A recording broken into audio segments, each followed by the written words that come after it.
Welcome everyone to this week's BC Wine Weekly, which is now bi-monthly, but we're not changing the title. Thanks a lot to Chris and Mark, who kind of stepped up into the breach at the last minute. So really appreciate both of you kind of coming and sharing. And obviously this is a really relevant topic.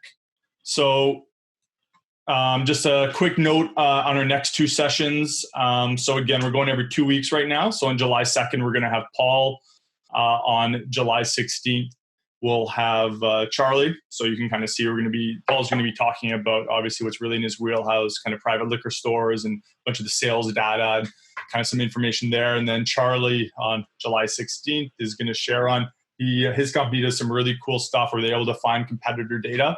And actually look at so in this specific case, we're going to look at what actual wineries are doing. Like with his data, you can actually pull up what ads social ads Mission Hill is running, what other online behavior they're engaging in, and can actually see the literal ads, the spend, who's clicking, et cetera. It's pretty crazy. So we'll be kind of looking at that and kind of ways to use that. So that'll be over the next month, what we're doing, and it'll be pretty cool. So with that, I'm just going to introduce Mark and Chris. And just before I do that, just a couple quick reminders. Obviously, it's going to be pretty informal. If you have a question, you're free to jump in. Obviously, just keep it short and to the point, or else you can message myself or Anthony or throw into the chat, and we'll definitely make sure when we get to the Q&A at the end to mention that.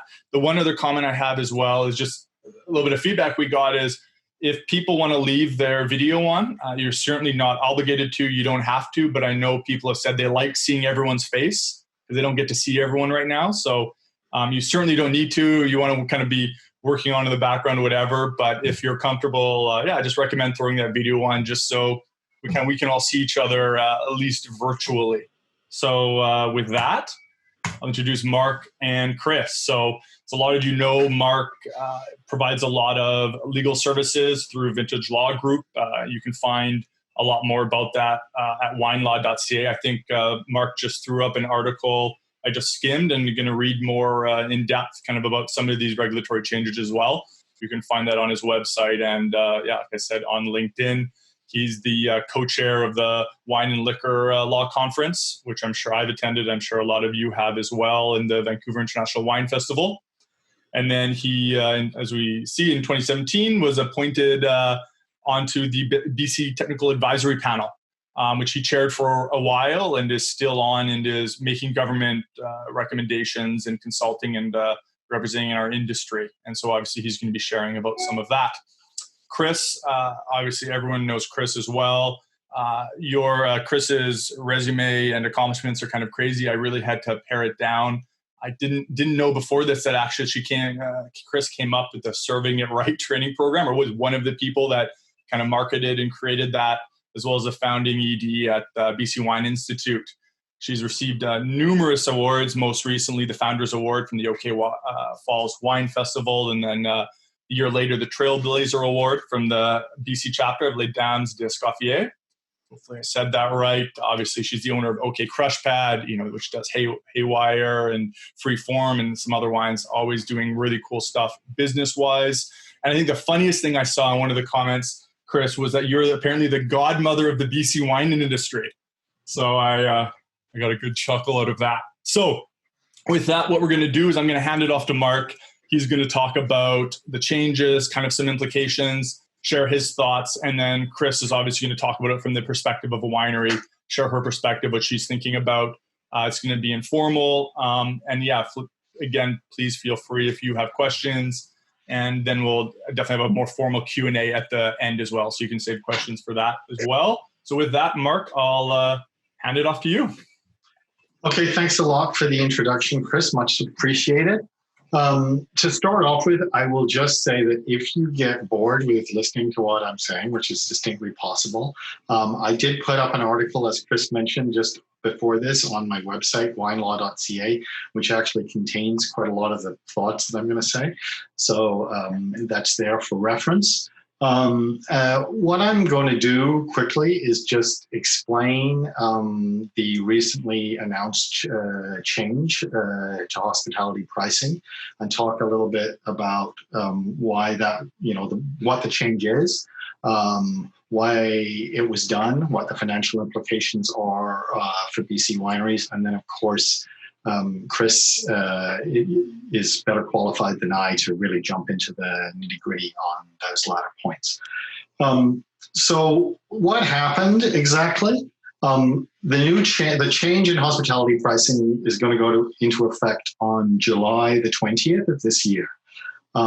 Prior to that date, there was an LDB mandated policy that required that the hospitality industry licensees, so those are restaurants, bars, and hotels, had to purchase all of their alcohol at the full LDB retail price, i.e. the same price that consumers pay if the product was listed in a government liquor store, or they had to pay the hospitality price for products not listed in government liquor stores.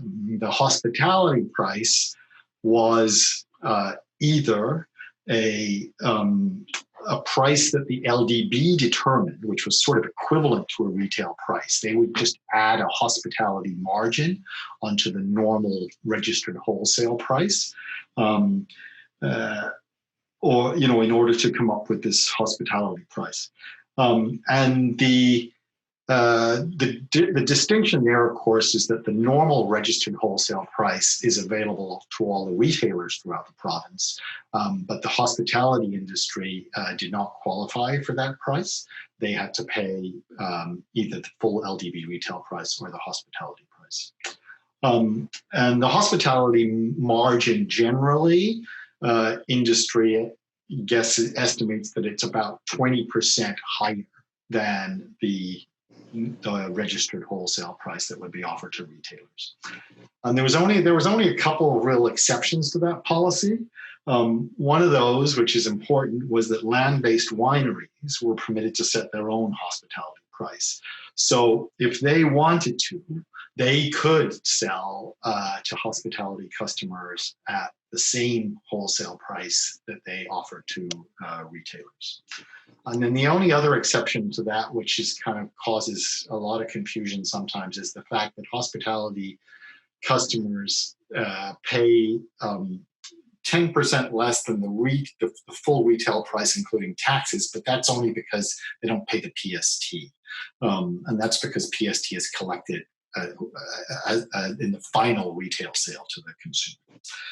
So that's kind of the way the system worked before. And the important thing to realize, of course, as I mentioned, is the fact that the normal registered wholesale price was offered to retailers throughout the province, but restaurants, bars, and hotels were not able to access that price. They had to pay either LDB full retail or the hospitality price. The new system is going to change that, and the new system is going to allow all the hospitality licensees, restaurants, bars, and hotels, to buy at the same registered wholesale price that retailers pay. So that creates, in effect, a more normal wholesale pricing system by global standards. It's the same sort of pricing system that you see in other places in the world, including in our neighbors in Washington State and in Alberta. So what are the financial implications of that change? There's a few. I mean, the first one, of course, and the most obvious one, is that restaurants, bars, and hotels are going to be paying less for their alcohol purchases now than they were before. And as I mentioned, it's estimated by industry that they'll probably pay about 20% less overall on their alcohol purchases. One of the other financial implications, which is significant, is that for products sold through the LDB distribution system, the LDB is going to make less money because they are not going to collect the retail margin or the hospitality margin that they previously collected on those sales. And then, of course, also, and of interest to this group, is that for products sold through direct delivery, suppliers will make less money if they were selling those products to the hospitality licensees at the full retail price or at a hospitality price that was greater than the registered wholesale price. There might not be a difference for those land-based wineries that had already chosen to sell products to hospitality licensees at the registered wholesale price, but there will be a difference if suppliers were choosing to sell the products at, if they didn't have a choice, or if they'd chosen to sell at greater than wholesale price. And in explanation for why the change was made, I can tell you, and I think this was included in government news releases as well, if you've looked at them. This new model was specifically introduced as a response to the current COVID emergency. Hospitality licensees, as you probably know, were ordered to either close completely or were restricted to take out business for the last few months. They are now being permitted to reopen, but their economic and financial situation is very grim. They have suffered huge financial losses as a result of the closures.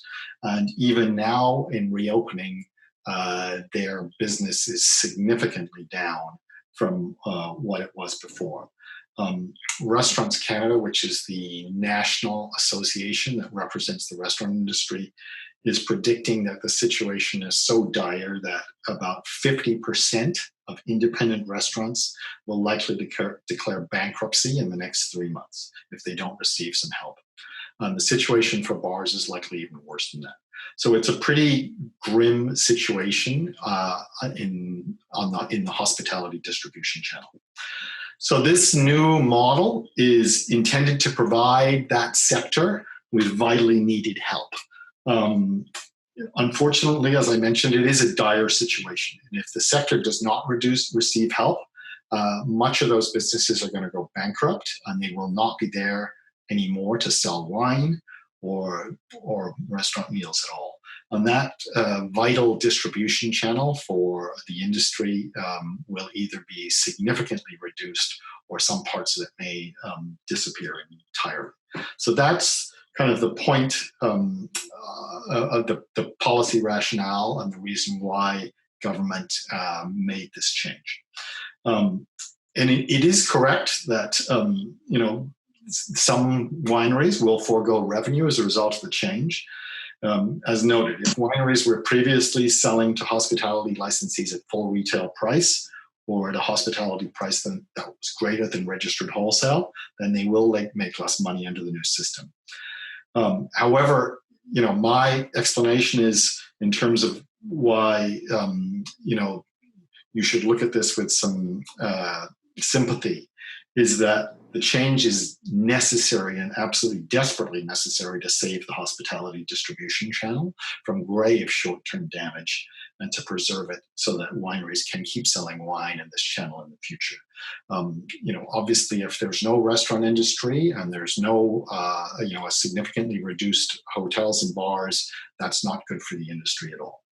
And as discussed, the other thing that I, vaguely mentioned too is, we are moving to a more normal wholesale pricing system by global standards. And I think that's kind of a good thing in terms of where the industry needs to move to.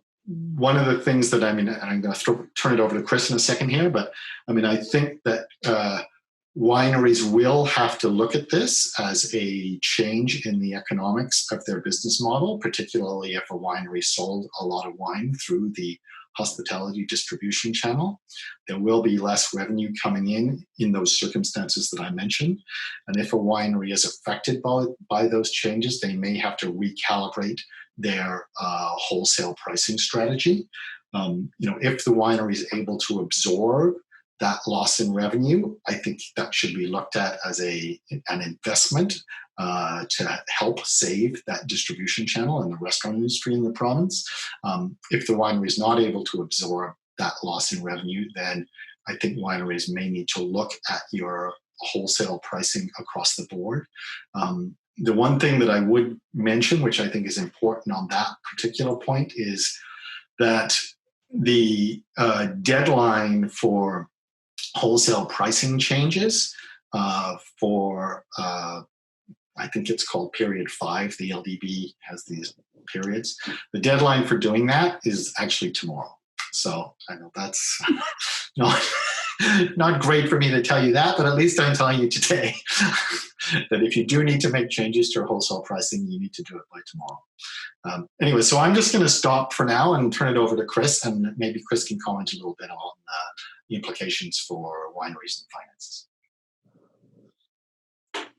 Thanks, Mark. It's first of all, I do come from the restaurant sector. I had my first job there. I worked in that sector for decades. And I know how hard it is to make a living in that sector. I was often offered 10 or 20% interest in a restaurant, and I prided myself on never taking anyone up on that. I foolishly bought a winery instead. So I do understand the dire situation.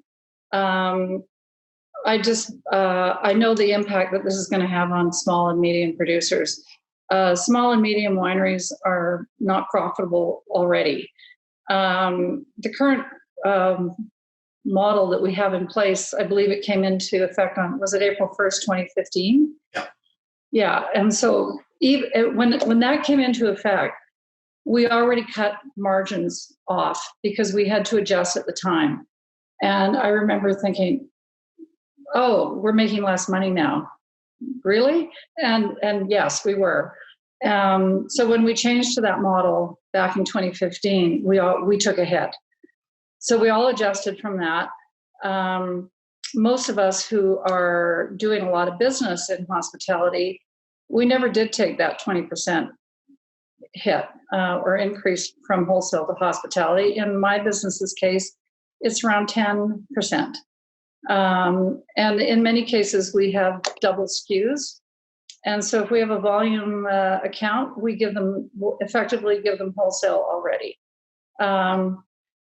Restaurants that are ordering one case a week and they're low volume, and they pay on credit card, and we have a hard time collecting from them, we don't give them any discounts. So we were charging them full hospitality rates. I've done some quick calculations. This is going to cost my business around $220,000. And I do appreciate that if I don't have a healthy restaurant sector, I can't sell wine to them. They're part of creating the food and wine culture that we all pride ourselves on in having in Vancouver, in British Columbia, very dynamic, and one that's really sort of looked up to around the world as being first class. So I get all that, and I know that they need to be supported. Does it have to come off of my back only? Are there not other solutions out there for them? I'm happy to participate, but that $210 is going to have to, or $210,000 is going to have to come from somewhere else in my business. I don't have $210,000 left at the end of the books, on the end of the books, to absorb that.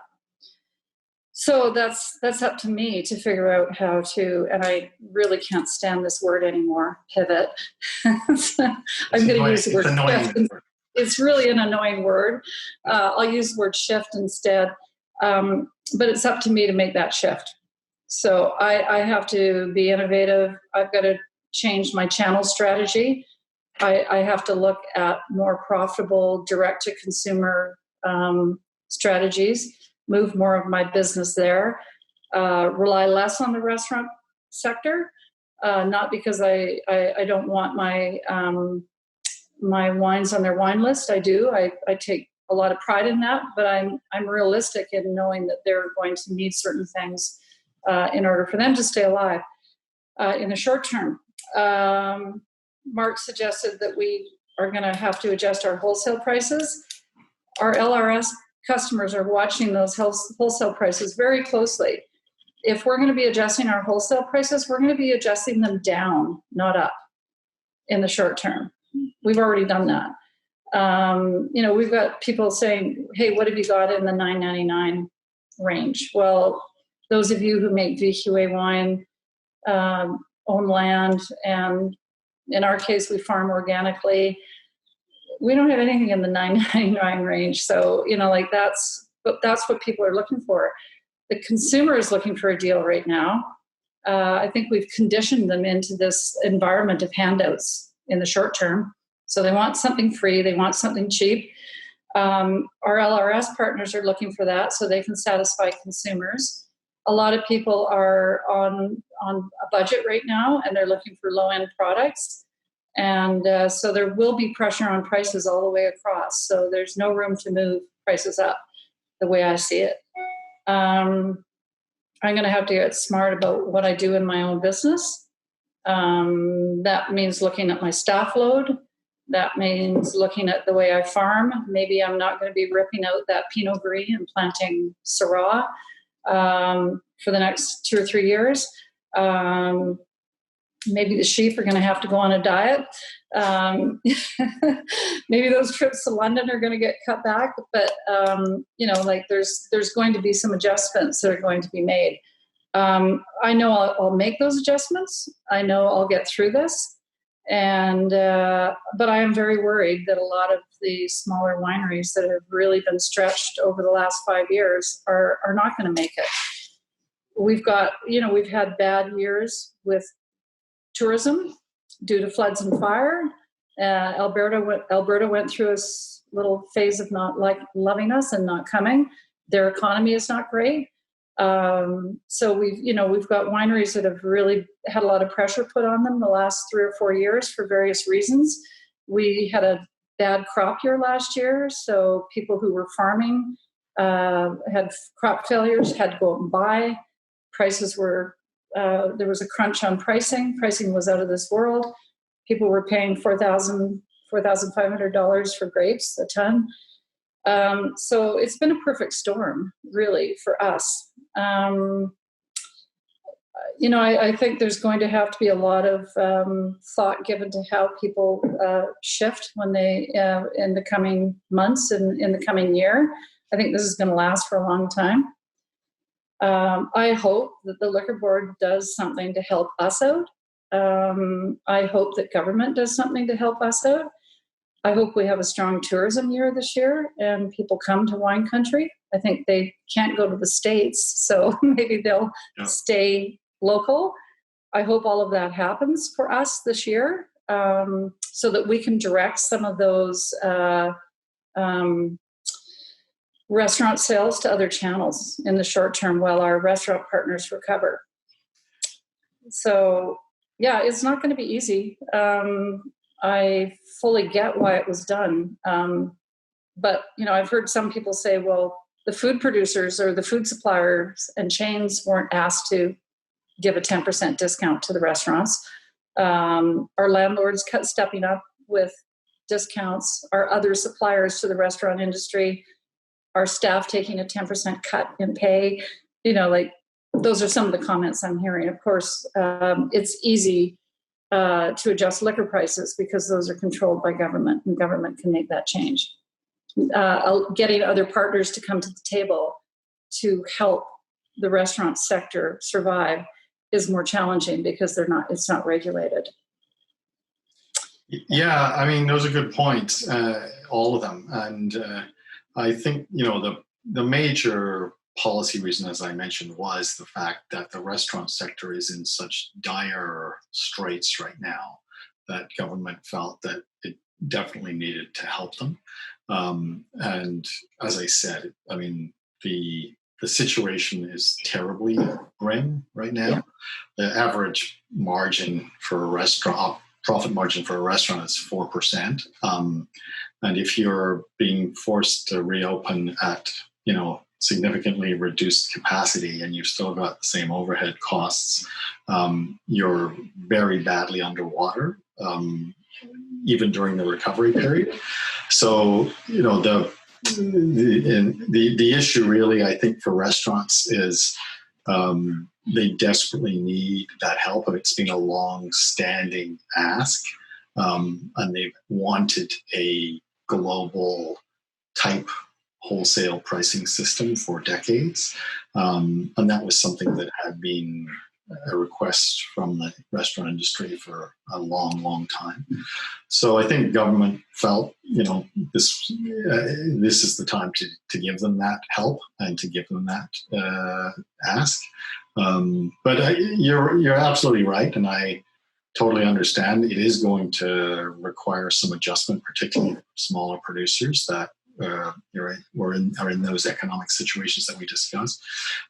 So it is going to require help from the industry to those restaurant sectors, but hopefully the restaurant sector will survive and will still be there to sell wine, because those guys have been tremendous supporters, boosters for the wine industry in the past.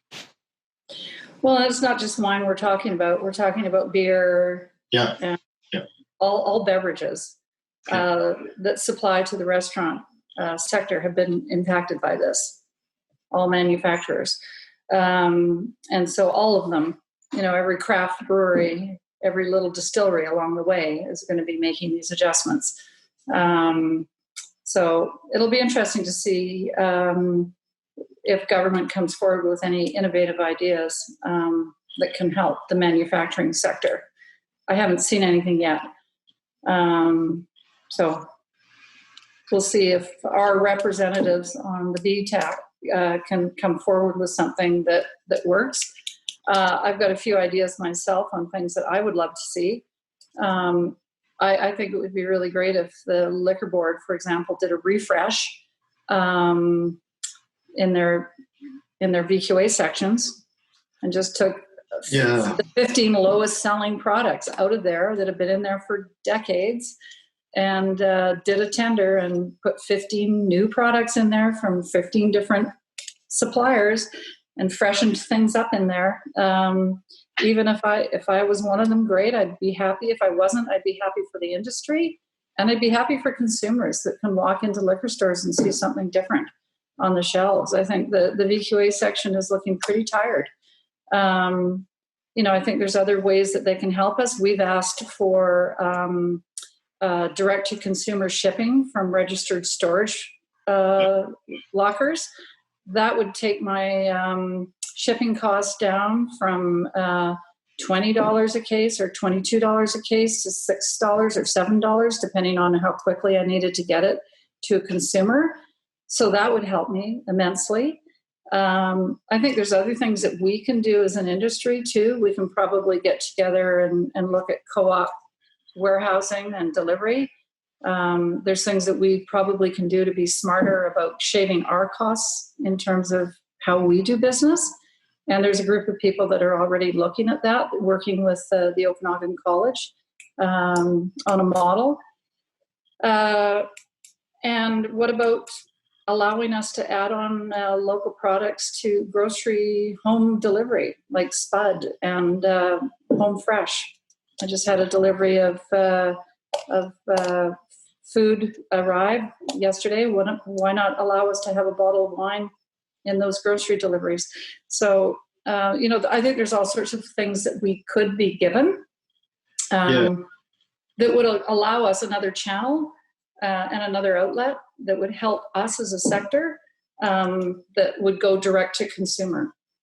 Some of those ideas have, I think it is known that some of those ideas have been put forward already as recommendations. Obviously, I'm not the one who decides which things get done and how fast they get done. I wish you were. Yeah, well, sometimes I wish I was. But some of those points have already gone forward as recommendation. So I would encourage the wine industry to continue to work with your representatives on the panel on those sorts of things, because the BTAP process and the report that was produced was intended as a balanced set of recommendations that, there's going to be give and take in different parts. So, wine industry might, lose somewhat on this particular issue, but it would gain on other issues. And of course, the problem with, or at least the perceived issue with rolling out things one at a time is something may get rolled out where there's a loss for one particular stakeholder group, but they have, the other particular balancing recommendations are not rolled out at the same time. So, that's a problem with the process in terms of, particularly with the pandemic as well. Some things decide to be done much quicker than other things. So, I think that the industry should definitely continue to, work with your representatives and push for some of those things, because I think it's important, that you get some of those viewpoints known. Well, it's more than just working with our representative. It's like the liquor manufacturers as a whole. If they go to that committee with a consensus opinion on what will benefit all manufacturers, there should be less resistance to it. So I think that's been happening. I think craft brewers, spirits, and wine have been getting together and putting forward ideas that work for everyone. Yeah, and they that's absolutely correct. They have been working together, and there has been, a balance in terms of the recommendations that were made. As I said, it's kind of a holistic package of recommendations that go forward. And there's a lot of consciousness within the different groups about balancing the recommendations and making sure that, everybody's getting something and nobody's, tremendously adversely affected by one thing if there's something that should balance it out. I'm still waiting for my Christmas present. What's the Christmas present that you asked Santa for? All those things we just talked about. Oh, okay. Well, as I said, unfortunately, I can't really. No, you're not Santa. Not the one who makes the decisions, and I can't even comment really on what's happening with them. Yeah. But they have gone forward as some of those items have gone forward as recommendations. It's interesting. I was on a call the other day with some food producers because I'm on a advisory committee to UBC, Land Food Science, and one of the women on the committee, who's wonderful, said, "Be resilient, be persistent, be innovative, and have faith." And I thought, yes. And so I wrote that down, and I've got it on my computer, on my fridge, on my car stereo. I kind of have it everywhere. And I think that's really what we have to do. And the people who are going to survive this period of time are going to come through because they have all of those things at top of mind. And this is no time to be defeated. This is no time to throw the towel in. This is no time to think about selling. This is time to dig your heels in and build up your business and look adversity in the face and think of a different way of doing things. We've done some things, like we introduced a new brand, and it's a lower tier friendly wine that's lower priced. Bizu and Yukon, and it's meant to be silly and fun and cheap, and it's good wine, but it's not serious wine.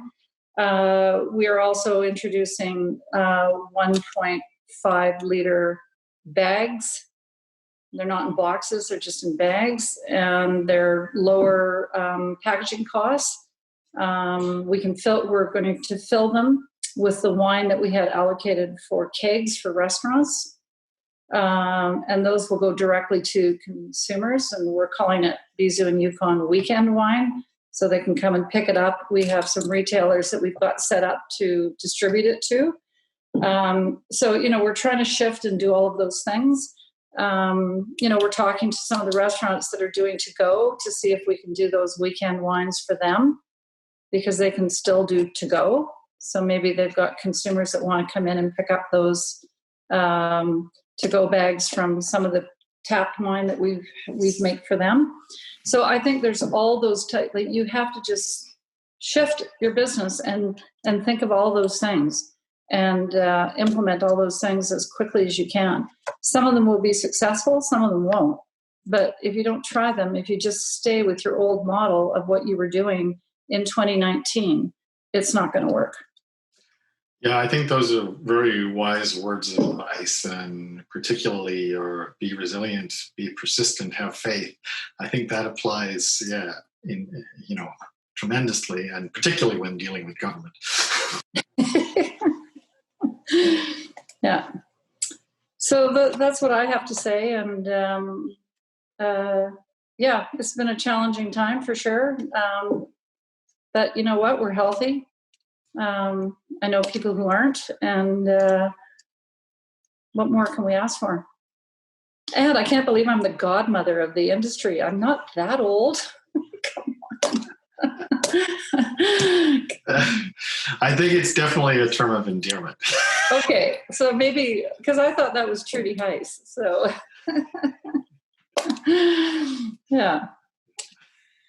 Fortunately, I'm getting the old age security thing now as of January.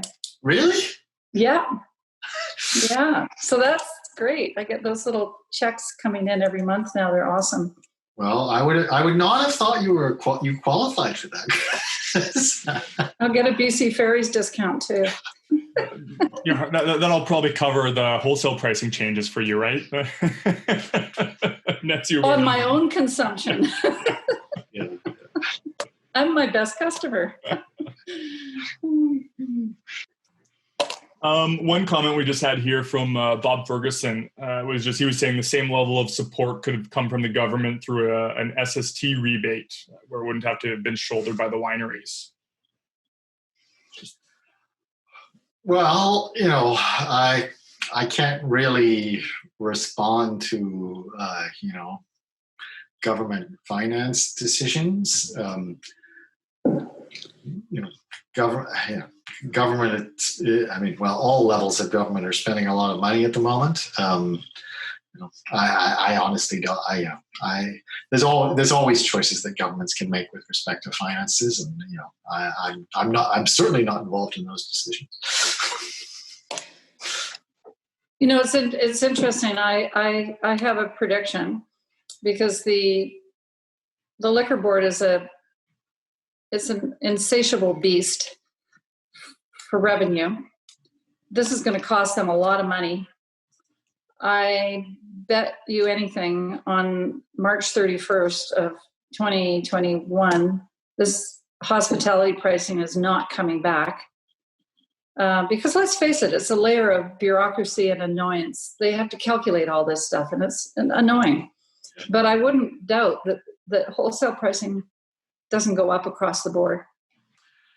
Well, you're exactly right. These changes are effective from July 20th to the end of March in 2021, at which time there'll be a review. And I have no doubt that a part of that calculation at the time will be the finances involved. I can't predict what they'll do, but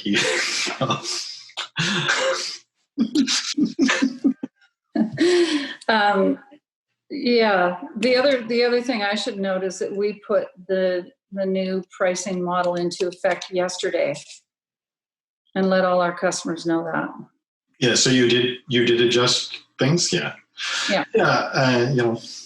And I think people, there are going to be changes, difficult decisions have to be made. Mm-hmm. And it's an incredibly trying time for, everybody throughout, all different sectors, not just the hospitality sector and the wine industry sector, but there are tough decisions having to be made everywhere. Mm-hmm. Yeah. So we'll also open up for questions. If anyone has any questions, jump in or throw it in the chat. One question I had, is there kind of a long shot? Is there positives, Chris or Mark, that you see in this for the wine industry? Are there any silver linings coming out of this other than just the potential direct help to the restaurants? Well, I think, as we've discussed here, and as Chris has, precisely indicated for her winery, there's definitely going to be some short-term pain and some short-term adjustments. In the long term, BC will be switching to a normal wholesale pricing model. Everywhere else, pretty much everywhere else in the world, restaurants, bars, and hotels are treated like the same types of wholesale customers as retailers. It's a bit different in BC because, in other places in the world, the supplier may have a choice what wholesale price to sell to different channels, whereas in BC and in some other jurisdictions where they have government control over the system, they may mandate prices and require that wholesale prices be registered and that everybody pays the same wholesale price. And there are disadvantages and advantages to that. But I think we will be switching in the long term to a more normal model, which is kind of the way the wine industry works everywhere else. I'm trying to think of some.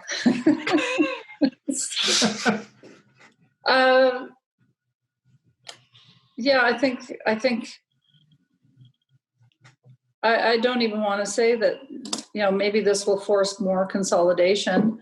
Some people might view that as a silver lining, that there'll be less competition, there'll be fewer wineries around. I don't think that way. I don't believe that myself. I think having lots of wineries and lots of options and different sizes and people with different philosophies and different styles of wine is good and exciting. But there will be some people who close shop, like the restaurant sector. Mark, did you say that there's 50% of them are in jeopardy?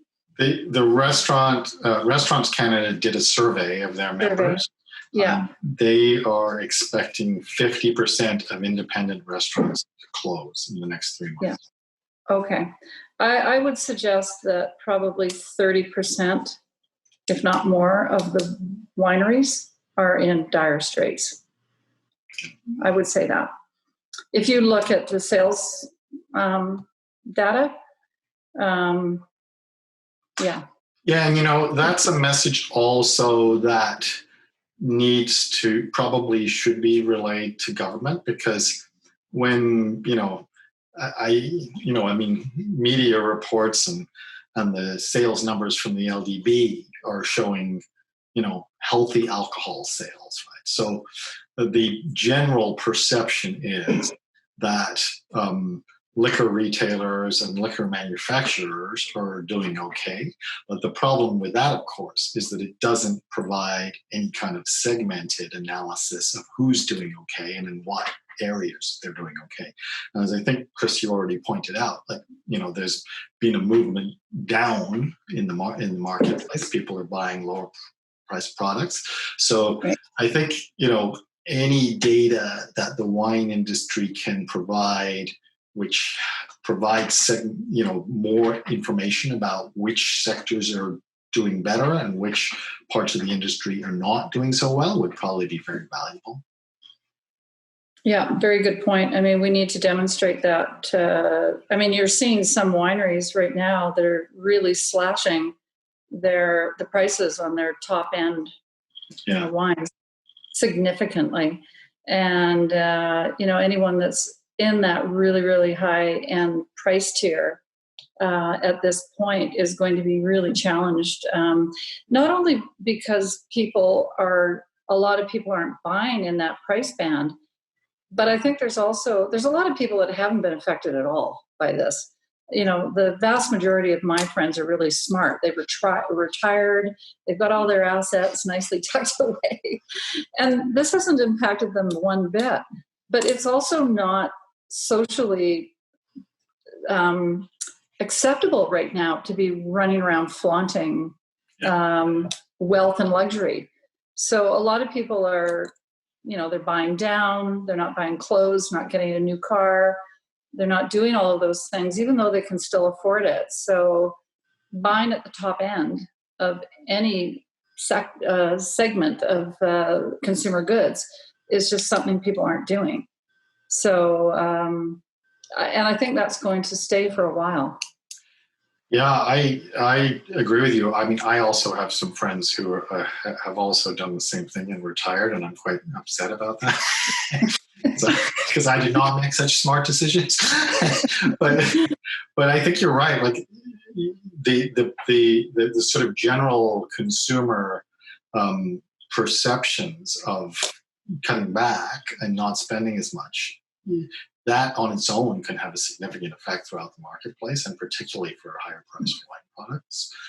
So that is something that I think it would be good if the industry can track that and provide that information to government, because for the more information that they have that's more detailed in terms of which parts of the industry are being affected the most, that's really helpful.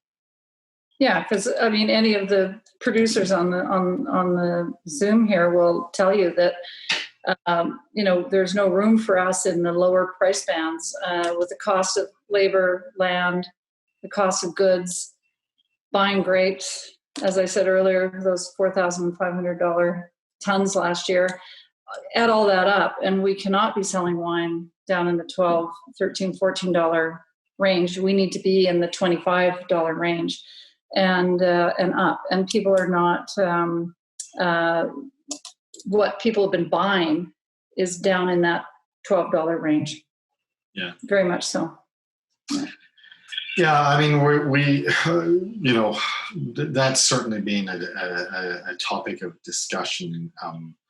Particularly in some of the larger retailers, in terms of the renewed emphasis in the last few years. I mean, before the pandemic, even, of targeting the lower prices and the effects that can have on local producers.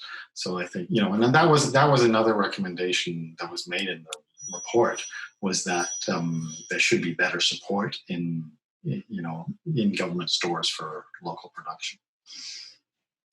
Right, and then one of the other asks would be increasing the shelf price.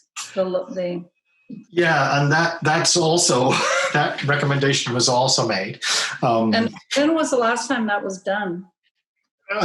It's I off the top of my head I can't remember, but it's quite a long time ago. I mean, many years. And what is it currently?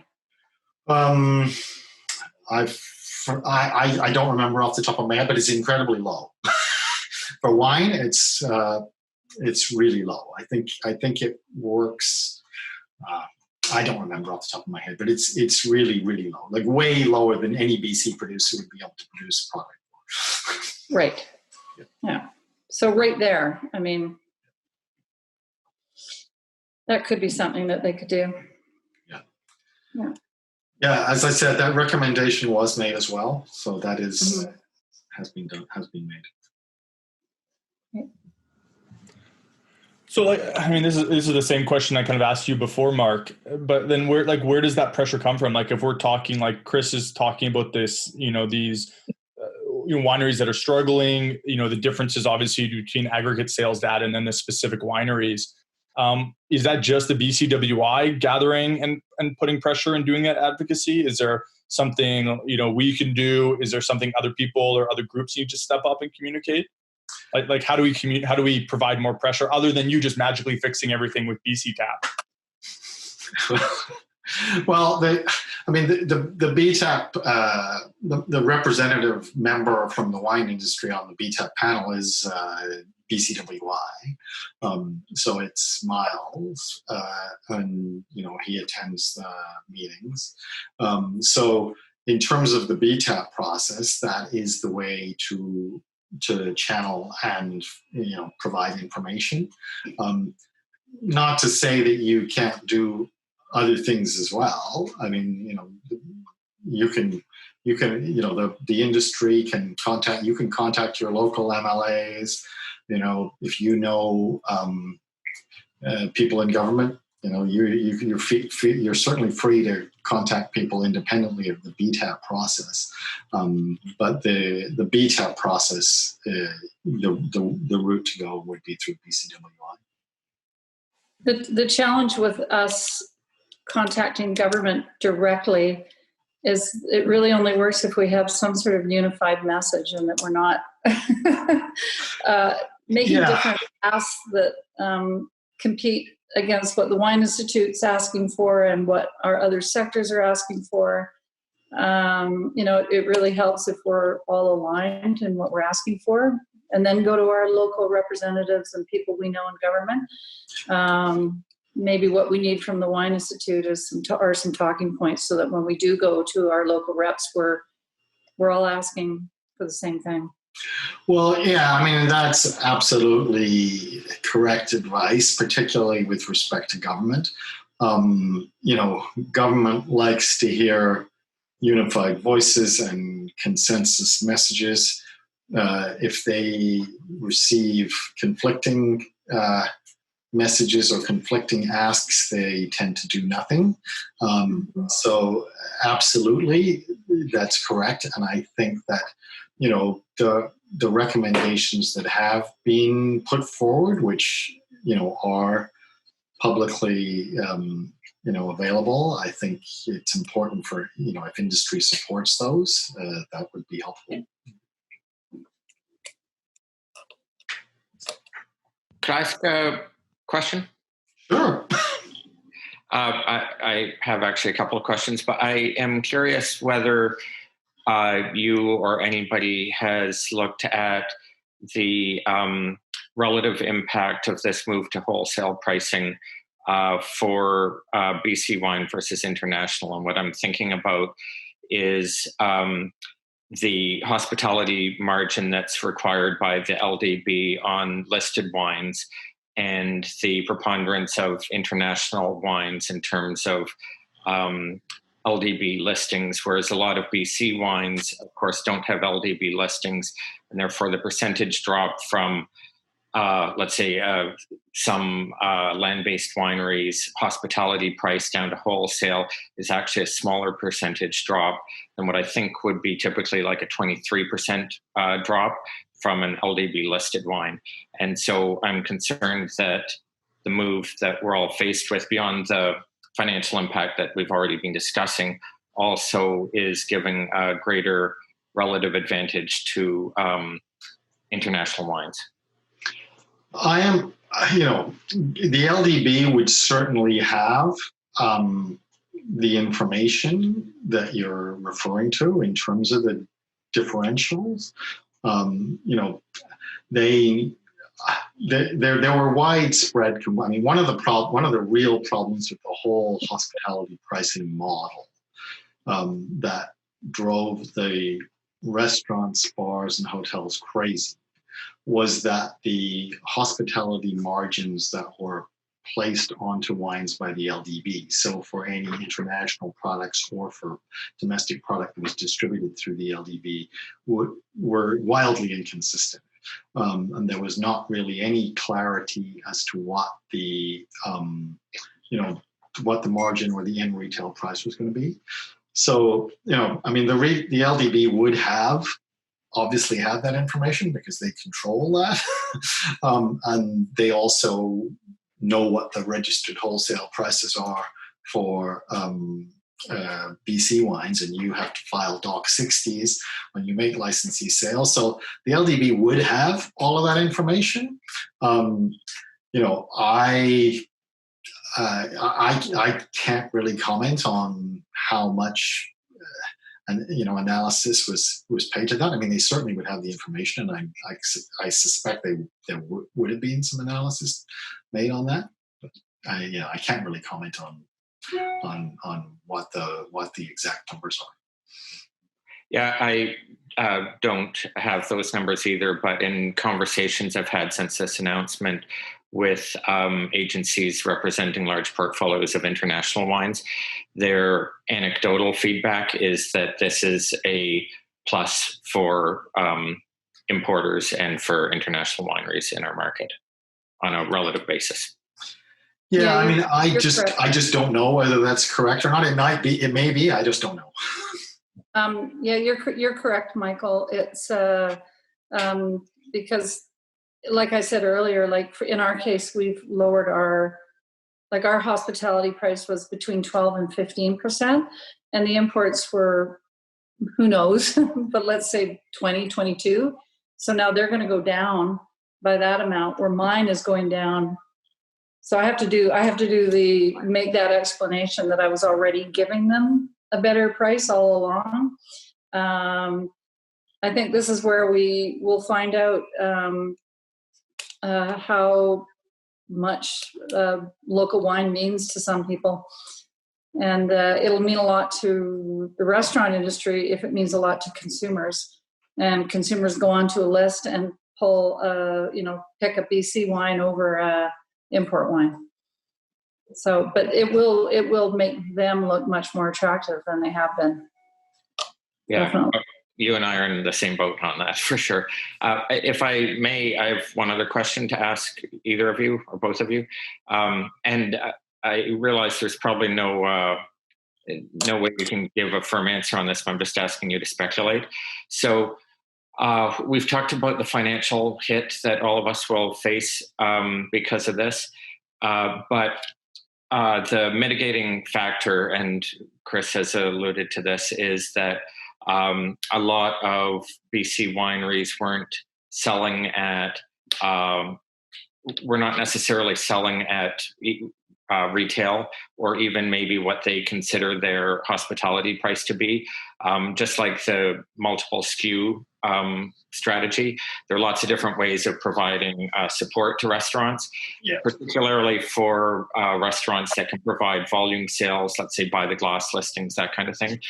So if you look on the surface, that might imply that given that a lot of wineries are selling below the hospitality price, that the drop to wholesale is not actually going to be as big as you would think. However, on the flip side of this, and this is what I'm asking you to speculate about, is that just because, let's say, by the glass listings are very competitive and coveted, if everybody is selling at wholesale, then I'm expecting that in the future, to get that by the glass listing, what you're now doing as a winery owner is you're discounting below wholesale, because there's still that competitive pressure. And so that means actually we're not all just dropping to wholesale, we're dropping to wholesale minus X on average. Does that make sense to you? I'm just curious. No, it totally makes sense. It absolutely makes sense. And you're right. Like the economic effect will vary from winery to winery depending upon what their pricing was before and how they were doing those sorts of pricing calculations, particularly with things like by the glass. But you're right. There could be some effect in terms of the competitive nature of those sorts of listings and getting those products. I mean, my anecdotal experience in Vancouver when I go out to restaurants is, BC is very well represented at the moment on by the glass pours and on wine lists. I fervently hope that doesn't change. If there's a major change in that, you guys should be keeping track of that. You should be letting government know by March 2021 when they do the review. Yeah, I think you're right, Michael. When we were looking at our wholesale pricing yesterday, like we've got by the glass SKUs, and we're like, so is our new wholesale price or our new hospitality price our wholesale? It's like, no. Our new by the glass hospitality price is our wholesale price by the glass SKU listing. It's $1 less a bottle. Yeah. So yeah, but I mean, if you look at it, that it's still better business than selling that case of wine to the liquor board. True. Yeah, generally that's always the case. And it's still better business than selling that case of wine to London. Yeah, that's right. And I mean, and it's still better business than selling that case of wine to the SAQ. Yeah, I mean, and you know, I mean, I think that is an important point as well, right? I mean, yeah, the channels that we have in BC are still probably better than some of the alternatives that other other jurisdictions, other producers in other jurisdictions would face. I mean, if you look at like I was down in California not long ago, and you look at the direct to consumer business that California does, it's crazy because they've got this ridiculous tiered distribution model down there, and they all figured out a long time ago that they had to go direct to the consumer, and they've built that business out really effectively. We haven't done that. One of the asks we need from government is to get this border thing dealt with once and for all. I mean, I ship across the country. I've been doing it since the day I opened my doors. I continue to do it. Bring on any fine you want to lay on me. I'll love the PR I get from it. But it's just, let's just for once and all clean it up, and let us do business across Canada, and develop out none of us have really done a great job of that direct to consumer channel, because it's just really our British Columbia market that we're dealing with. So, I mean, I think we all need to put more effort into that. I think we need to get really smart about how we do that and cross-market our products and bundle them in with other products. So we have 8 acres of organic vegetables on one of our properties, and we're going to bundle those wine into the grocery deliveries that are made from our farm. And so we're going live with that in about a week. We've cleared it with the liquor board because those deliveries have to come from, the wine has to be bundled onto the groceries from our winery, but just leaves the farm, comes to the winery, and then goes through the Okanagan and goes to the home deliveries. So we can do that.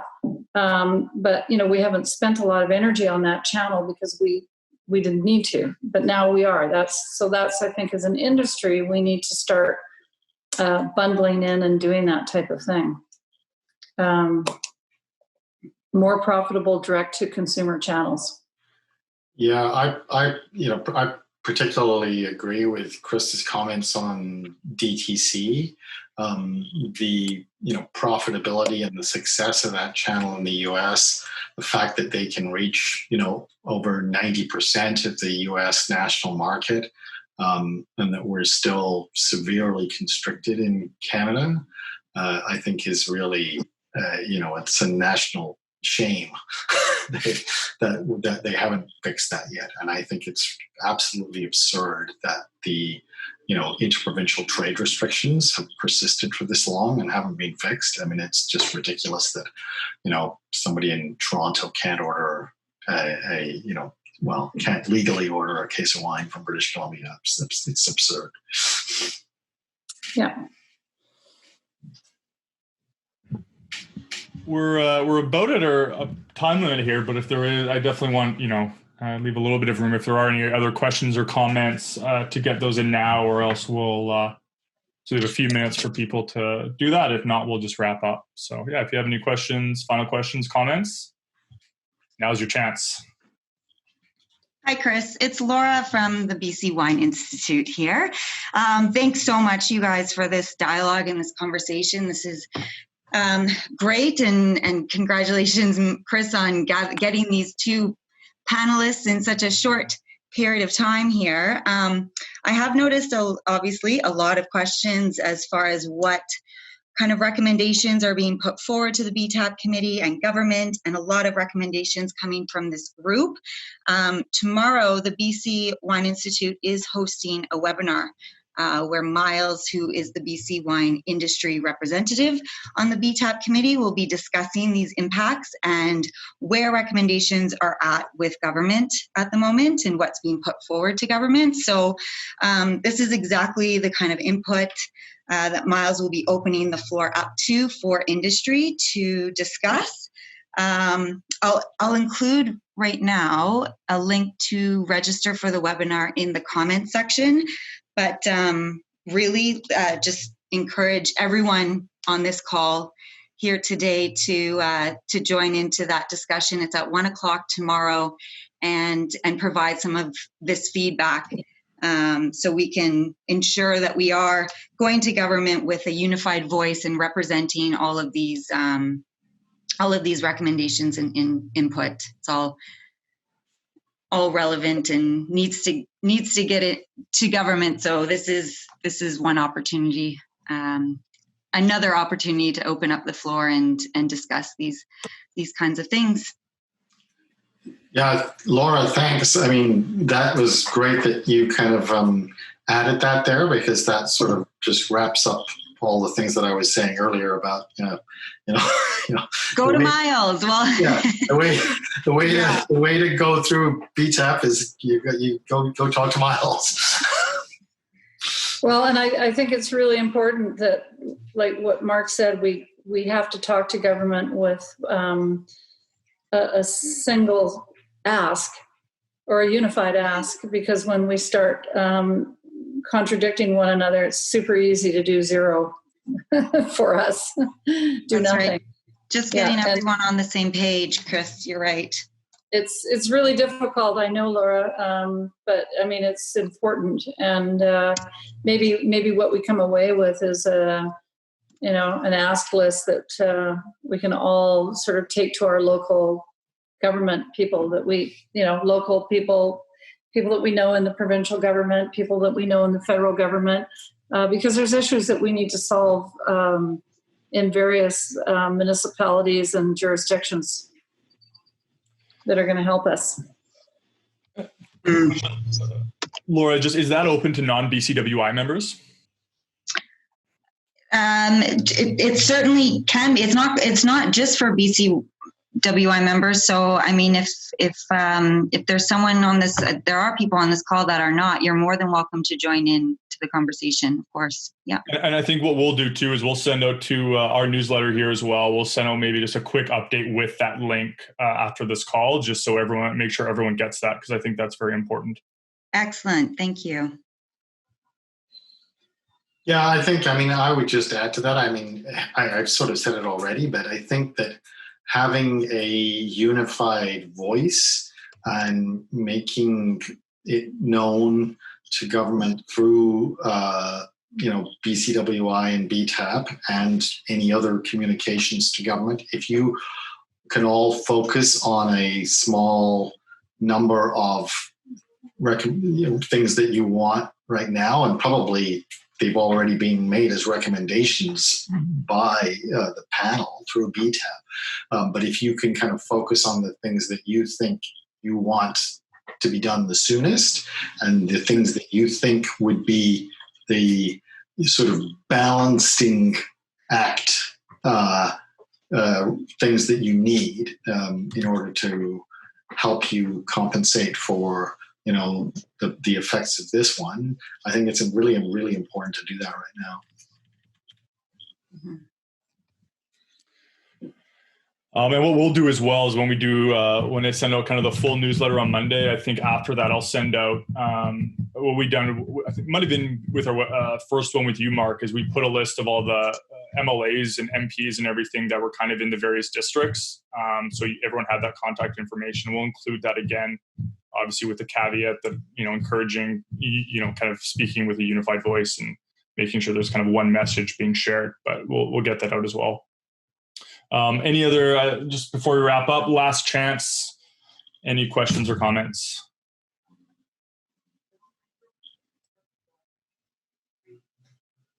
Well, I think before we finish here, Chris and Mark, is there anything of yours that you would just like to make sure we mention at the end? Anything that's going on?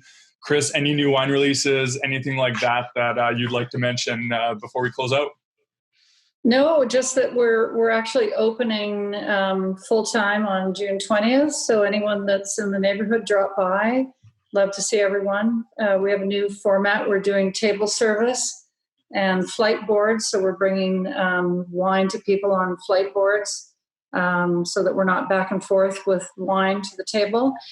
And yeah, I'd love to see people. If you drop in, please. I probably will be there. I don't have anywhere else to go this summer. Well, I'm planning to do a staycation up to the Okanagan later in the summer, so I may take you up on that, Chris.